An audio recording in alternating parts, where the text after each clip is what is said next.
Le président Ibrahim Traoré, dirigeant du Burkina Faso, arpentait le marché vêtu de vêtements simples. Ni costume, ni cravate fantaisie, et aucun garde du corps visible. Il portait une chemise blanche, un pantalon marron, et une casquette abaissée pour dissimuler son visage. Personne ne le reconnaissait. Ni le boucher qui découpait la viande de chèvre, ni la vendeuse de bananes, ni même les deux jeunes hommes poussant une brouette d'oignons. Pourquoi faisait-il cela? Parce qu'il avait le sentiment de s'éloigner du peuple.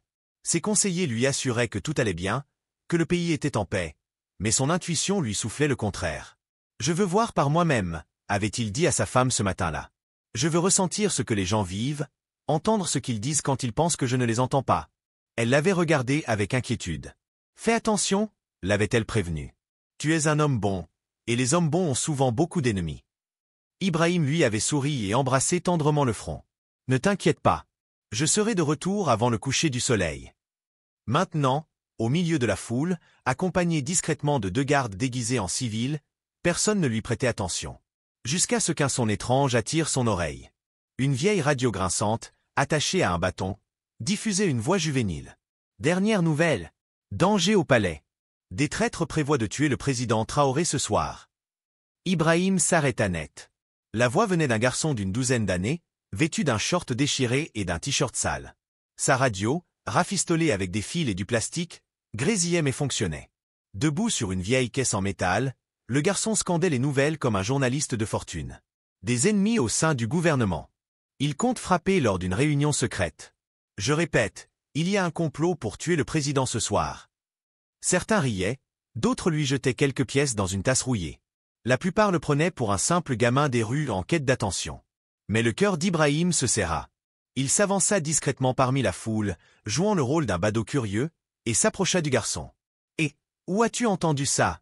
lui souffla-t-il. Le garçon le fixa, méfiant. « Qui le demande ?»« Juste un amateur d'infos. Je n'ai jamais entendu quelque chose d'aussi fou. » Le garçon plissa les yeux. « C'est pas une blague, tonton. Je l'ai entendu hier soir sur ma radio à ondes courtes. Il parlait en code, mais j'ai compris. Ils ont dit, ce soir, c'est le soir. Et ils ont cité le nom du président. » Il se pencha, baissa la voix. « Je l'ai enregistré. Tu veux écouter ?» Ibrahim sentit un frisson lui parcourir l'échine. « Oui. » Le garçon acquiesça et sortit un vieil enregistreur, poussiéreux, rayé, mais encore fonctionnel. Il appuya sur play. Des grésillements, puis des voix faibles. « Il faut qu'il parte avant le matin. Ce soir, pendant le conseil, nos hommes seront en place. Les gardes sont avec nous ?» Le sang d'Ibrahim se glaça. Il reconnut une voix, celle d'un proche collaborateur. Quelqu'un qui lui avait serré la main la veille encore. « Tu sais qui ils sont ?» demanda-t-il. Le garçon secoua la tête. « Non, mais je sais d'où venait le signal. J'ai suivi la fréquence. Je joue avec les radios depuis que je suis tout petit. Mon père était soldat. Il est mort quand j'étais gamin. Depuis, je vis dans la rue. Mais les radios, c'est mon monde. » Ibrahim chancela légèrement. Il venait d'ouvrir les yeux sur une vérité brutale. Et ce gamin, ce petit inconnu, venait peut-être de lui sauver la vie. « Tu dois venir avec moi, » dit-il. « Pourquoi ?»« Parce que je te crois. » Il abaissa lentement sa casquette. Le garçon écarquilla les yeux. « Tu es ?»« Je le suis, » confirma Ibrahim. « Mais garde ça pour toi. » Le garçon laissa tomber l'enregistreur. « Vous êtes le président. »« Pas ici. Pas encore. Je suis désolé si j'ai fait quelque chose de mal. » Ibrahim posa une main sur son épaule. « Tu n'as rien fait de mal. Tu m'as peut-être sauvé. » Les deux gardes, en alerte, se rapprochèrent. « Monsieur, il faut partir. Si cet enregistrement est authentique, le temps joue contre nous. » Ibrahim hocha la tête. « On rentre. Et le garçon vient avec nous. »« Moi? Au palais? » « Tu dors dans un bus cassé? Pas ce soir. Ce soir, tu roules avec le président. » Ils s'éclipsèrent dans une ruelle. La foule reprit son agitation. La radio du garçon, toujours allumée, continuait à répéter. « Ce n'est pas une blague. Le président est en danger. » Mais plus personne n'écoutait. À part les ennemis. Quelque part dans la foule, un homme décrocha son téléphone. C'est lui. Il sait. Le convoi présidentiel avançait silencieusement dans les rues de Ouagadougou, telle une tempête sans bruit. Ce soir-là, pas de gyrophare, pas de sirène, pas de pneus crissants. Juste un SUV noir filant à toute allure par les rues secondaires, évitant la circulation et restant dans l'ombre. À l'intérieur, le président Ibrahim Traoré était assis aux côtés d'Ismaïl, le jeune garçon des rues qui venait de bouleverser son destin. Raide sur son siège, Ismaïl tenait sa flûte cassée comme si c'était un trésor. Il n'arrêtait pas de fixer le cuir brillant des sièges, la climatisation glaciale, le tableau de bord lumineux. « C'est réel » murmura-t-il. Ibrahim se tourna vers lui avec un sourire. « C'est bien réel, mon fils. Tu es assis à côté de l'homme qu'ils veulent faire disparaître. » Le garçon cligna des yeux, troublé. « Et, vous allez les arrêter » Ibrahim secoua la tête. « Pas encore. Si on agit trop tôt, ils prendront la fuite. Il faut les prendre la main dans le sac, ce soir, pendant la réunion. » Quelle réunion? Une réunion privée du Conseil présidentiel. Seuls les ministres et hauts responsables de la sécurité y ont accès. C'est à ce moment-là qu'ils comptent frapper. Les gardes, silencieux jusqu'alors, se regardèrent avec tension. Ils avaient entendu les voix sur l'enregistrement. Finalement, l'un d'eux dit « Monsieur, il nous faut un plan. Ils n'agiront que s'ils vous voient entrer dans cette réunion. » Ibrahim acquiesça. « Je dois y aller. Si je n'y vais pas, ils sauront que nous sommes au courant. Mais cette fois, on sera prêt. » Il se tourna vers le garçon. « Comment tu t'appelles ?»« Ismaïl. »« Bien, Ismaïl. Ce soir, tu fais partie d'une mission secrète. Tu viens peut-être de me sauver la vie, et pour ça, je te la dois. » Ismaïl resta sans voix. Il n'avait jamais été important pour qui que ce soit. Il n'avait jamais connu un vrai repas en famille, encore moins un moment comme celui-ci. « Je peux poser une question ?» dit-il timidement. « Bien sûr. Pourquoi veulent-ils vous tuer ?» Ibrahim regarda longuement par la fenêtre avant de répondre. « Parce que j'ai pris le parti du peuple. Parce que j'ai annulé des accords injustes avec des puissances étrangères. Parce que j'ai empêché des gens riches de piller notre pays. Et quand un dirigeant gêne trop, on cherche à s'en débarrasser. » Ismaïl baissa les yeux. Il comprenait. Il avait vu la misère de près. Il y avait grandi, sans maison, sans école, juste les rues, et sa radio. « Vous n'êtes pas comme les autres » souffla-t-il. « Non » répondit doucement Ibrahim. « Mais tout le monde n'aime pas le changement. » En arrivant aux portes du palais, les gardes vérifièrent rapidement les environs. Tout semblait trop calme. À l'intérieur, Ibrahim se précipita dans son bureau privé avec Ismaïl et ses deux gardes. Il fit venir le commandant Sik, son chef du renseignement, un homme avisé en qui il avait encore confiance. Sik écouta l'enregistrement avec un visage impassible. Puis il déclara simplement. « C'est réel. Vous reconnaissez les voix ?»« Oui. » Le ministre de la Défense. Peut-être aussi le chef de la sécurité intérieure. Et une autre voix que je ne connais pas. Le cœur d'Ibrahim se serra. Ces hommes-là, il avait partagé des repas avec eux. Il leur avait serré la main. « Faites-les surveiller » ordonna Ibrahim. Mais pas de mouvement pour l'instant. Laissez-les penser que tout est normal. Qu'ils viennent à la réunion. Sik acquiesça. Ibrahim se tourna alors vers Ismaïl, toujours debout près d'une étagère, serrant sa radio contre lui. « Il reste ici, » dit-il. « Qu'on lui donne un lit, à manger. Ce qu'il a fait ce soir, peu de politiciens l'ont fait en toute leur vie. » Ismaïl esquissa un petit sourire, timide mais fier. La nuit tomba. Ibrahim enfila un gilet pare-balles. Ses gardes étaient armés discrètement. Mais malgré toutes ces précautions, une question restait. Combien de traîtres étaient encore à l'intérieur? À 22h45, les lumières de la salle du conseil étaient allumées. Le thé était servi. Les chaises bien disposées. Tout semblait trop parfait. À 23h, les membres du conseil commencèrent à arriver, échangeant sourires, poignées de main, rires. Parmi eux, des visages familiers, mais l'un au moins était un traître. À 23h10, Ibrahim entra. Tous se levèrent, le saluèrent. Ils scrutaient chaque regard, chaque geste. Le ministre de la Défense était là, sirotant calmement son thé. Puis, dans son oreillette, une voix familière, celle de Sik. « Monsieur, nous avons un problème. Il y a un signal suspect dans la pièce.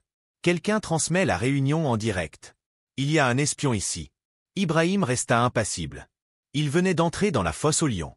Le silence dans la salle du conseil était trompeur. À la gauche du président Ibrahim Traoré, 3 hommes étaient assis. Le ministre de l'Agriculture, le ministre de la Défense et le vice-ministre de la Sécurité. 3 figures d'autorité. 3 suspects. Soudain, un incident anodin brisa le calme. Le ministre de la Défense renversa sa tasse de thé. En se penchant pour nettoyer, il souleva légèrement la nappe, et Ibrahim aperçut un petit point rouge clignotant à l'intérieur de sa veste. C'était subtil, minuscule, mais c'était bien là, Un micro-émetteur. Sans un mot, Ibrahim pressa le bouton dissimulé dans son stylo. À l'extérieur, le commandant SIC reçut immédiatement le signal. « Allez » lança-t-il à son équipe. « Opération Blackout. Maintenant » En un instant, le palais sombra dans l'obscurité totale. Un claquement sec, un choc de verre brisé, des cris, des chaises raclant le sol. La fumée envahit la salle. Puis des ombres apparurent, les gardes en lunettes de vision nocturne, exécutant une rafle rapide. En moins de 30 secondes, les lumières se rallumèrent. Le ministre de la Défense était plaqué au sol, 2 gardes le maintenant fermement. Le petit émetteur fut extrait de sa veste sous les yeux choqués du reste du conseil. « Qu'est-ce que c'est que ça » s'écria le sous-ministre, jouant la surprise. Ibrahim se leva, impassible. « Je vous ai tous fait confiance, mais quelqu'un ici a choisi de me trahir. » Le ministre capturé, en sueur, supplia. « J'ai été forcé. Ils ont menacé ma famille. Monsieur le Président, je n'avais pas le choix. » Le regard d'Ibrahim était de glace. « Vous aviez le choix. Et vous avez choisi le pouvoir, plutôt que l'honneur. » Sur un geste, les gardes traînèrent l'homme hors de la pièce. Mais alors qu'on pensait que tout était terminé, un cri retentit depuis le couloir. « Monsieur !» Un garde s'est enfui. Par la porte arrière. Le cœur d'Ibrahim se serra. Il comprit aussitôt. Il y avait plus d'un traître. Quelqu'un les aidait de l'intérieur. Et soudain, une pensée lui transperça l'esprit. Ismaïl. Le garçon n'était plus en sécurité. « Amenez-moi à Ismaïl, immédiatement » cria-t-il. Il s'élança à travers les couloirs, 4 gardes sur ses talons. Ses pas résonnaient sur le marbre glacé. Lorsqu'il arriva à la chambre d'invités, la porte était grande ouverte. La pièce vide. La fenêtre, entr'ouverte. Et au sol, une petite tache de sang. « Trouvez-le » hurla-t-il. « Scellez toutes les sorties. Fouillez chaque recoin du palais. » Sik arriva une minute plus tard, haletant. Il vit la scène et serra les dents. C'était prévu. « Tu penses qu'ils l'ont enlevé » demanda Ibrahim. « Oui. Il avait la radio, l'enregistrement. Il est la clé. Ils veulent le faire taire. » Ibrahim regarda par la fenêtre. Elle donnait sur un mur du jardin, bas et facile à franchir. Il se tourna vers Sik. « Les caméras ont sûrement été désactivées. Va à la tour radio. Vérifie s'il y a eu des transmissions suspectes durant l'heure écoulée. »« J'y vais » répondit Sik sans hésiter. Mais Ibrahim restait figé. Quelqu'un, à l'intérieur même du palais, les trahissait. Et maintenant, un enfant pauvre, courageux, avait disparu. Il refusait de croire qu'il était trop tard. Un jeune garde arriva alors en courant. « Monsieur le Président, j'ai vu un homme entrer dans l'aile des invités. Il portait un uniforme de domestique, mais je ne l'avais jamais vu. Petit, corpulent, une cicatrice sur la joue gauche, et il boitait. » Le sang d'Ibrahim se glaça. « Ce n'est pas un domestique, » dit-il. « C'est Caleb, un ancien militaire renvoyé pour espionnage. »« Le capitaine Caleb » demanda le garde, horrifié. « Oui. Et s'il est impliqué, c'est pire que ce que nous pensions. » Ibrahim se retourna, furieux. « Verrouillez le palais. Personne ne sort, personne ne rentre. Doublez la sécurité autour de ma femme et de mes enfants. »« Oui, monsieur. » Mais dans l'esprit du président, une image revenait en boucle. Celle d'Ismaïl, tenant sa radio cassée contre lui, avec ce regard sérieux. Ce regard d'un enfant qui avait compris plus de choses que bien des hommes d'État. Et maintenant, cet enfant était la cible d'un complot dont les ramifications touchaient le cœur du pouvoir. Le vent s'était levé, soufflant dans les arbres du jardin présidentiel alors que la nuit enveloppait le palais. Ibrahim se tenait encore dans la chambre vide d'Ismaïl, son regard fixé sur cette petite tache de sang, symbole silencieux d'un acte violent et précis. Chaque seconde comptait désormais. Dans la cour intérieure, les soldats s'agitaient. Des projecteurs balayaient les haies, des chiens renifleurs furent libérés, des équipes ratissaient le terrain avec des torchers et des armes prêtes.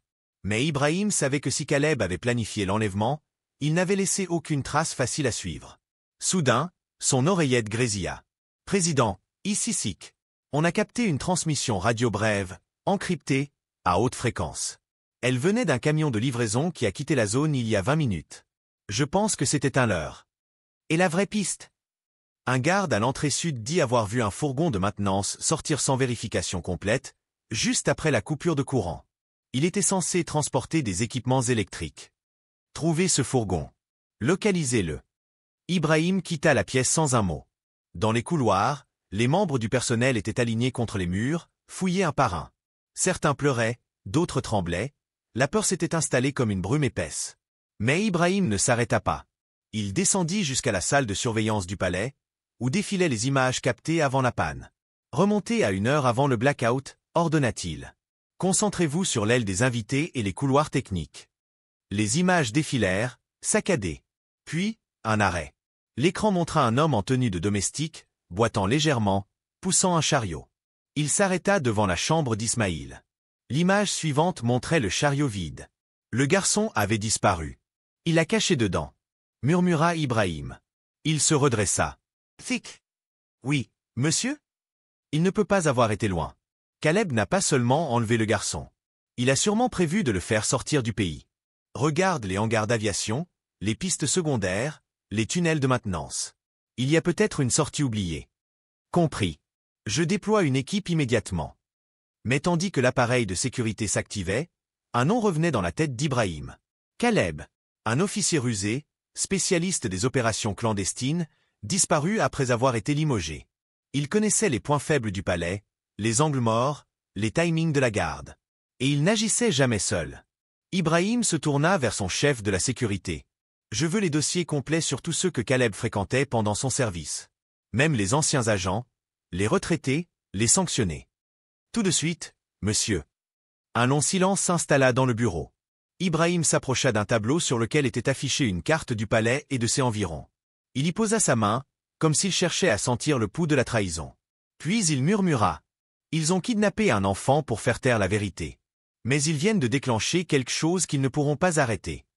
Ses yeux se levèrent, déterminés, glacés. Nous allons les retrouver. Un par un. Et ils regretteront ce qu'ils ont fait. Le retour d'Ismaïl au palais fut silencieux. Aucun tambour, aucun cri de joie. Juste une nuit lourde et un garçon couvert de poussière, les yeux cernés mais debout. Ibrahim l'accueillit dans ses bras sans un mot. Le président, d'ordinaire impassible, sentit ses yeux s'humidifier. Tu es en sécurité maintenant, mon fils. Tu as été plus courageux que des généraux. Ismaïl serra les dents. Il regarda autour de lui. Ils sont encore là, monsieur. Dans ce palais. Certains les aident encore. Ibrahim acquiesça. Quelques heures plus tard, dans une salle scellée du palais, les généraux de confiance, quelques membres de la sécurité rapprochés, et Ibrahim se réunirent. Ismaïl, encore faible, apporta la radio reconstituée. Elle contenait tout. Les conversations codées entre Caleb et ses complices, les ordres donnés pour faire tomber le régime, et même une voix familière, celle du vice-ministre de la Sécurité. Un silence de plomb s'abattit dans la pièce. Ibrahim s'avança, le regard dur. Cette voix, c'est celle d'un homme qui m'appelait frère. Le vice-ministre se leva lentement, les yeux larges. Non, ce n'est pas moi. Vous n'avez aucune preuve formelle. Ibrahim s'approcha. Lentement. Avec la rage d'un homme trahi et la dignité d'un père de nation. La preuve, c'est cette radio. La preuve, c'est le sang de ce garçon. La preuve, c'est ta peur. Il fit un signe. 2 gardes emmenèrent le traître, pendant que d'autres suivaient, allant cueillir d'autres noms qu'Ismaïl avait identifiés dans les enregistrements. L'opération épuration était en marche. Dans les jours qui suivirent, plusieurs hauts responsables furent arrêtés, certains disparurent mystérieusement. Caleb, lui, restait introuvable, mais les frontières étaient verrouillées. Des affiches avec son visage furent placardées dans tout le pays. Traître à la nation. Quant à Ismaïl, il fut installé dans une aile protégée du palais. Ibrahim s'assit avec lui un soir, sous la lumière douce d'une lampe, et lui dit « Tu n'es plus un garçon des rues. Tu es une voix de ce peuple. Et je veux que tu deviennes bien plus. Apprends. Grandis. Et un jour, guide aussi. » Ismaïl sourit faiblement. « Je ne veux pas être un héros, monsieur. Je veux juste que les gens vivent en paix. » Alors tu es déjà plus qu'un héros, Ismaïl. Tu es l'avenir. Épilogue. Des mois plus tard, lors d'une cérémonie discrète mais solennelle, Ibrahim Traoré remit à Ismaïl la médaille de la résistance silencieuse. Le jeune garçon devint un symbole, un nom que les enfants scandaient dans les rues et que les mères racontaient comme une légende. Mais au fond du regard du président, il y avait toujours une ombre. Car tant que Caleb vivait, le combat n'était pas fini.